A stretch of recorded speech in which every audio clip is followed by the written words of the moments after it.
let's make these beef short ribs.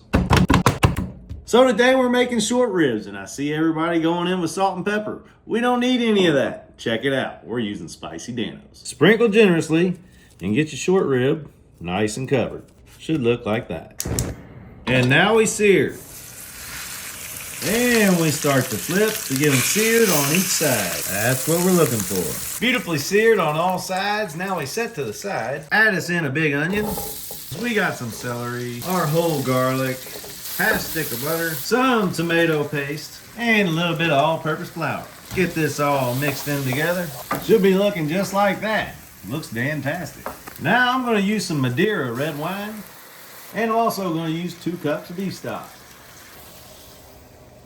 Now simply place your short ribs back in. I'm going meat side down, and you know we got to add a little more.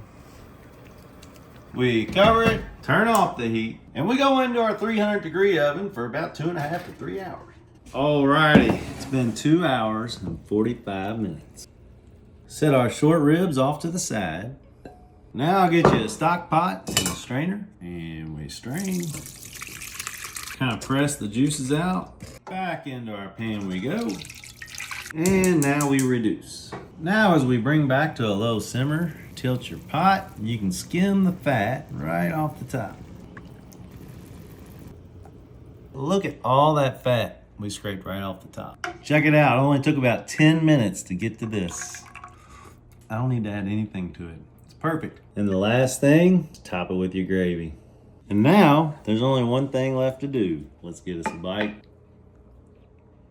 That's dynamite. Yum yum, get yourself.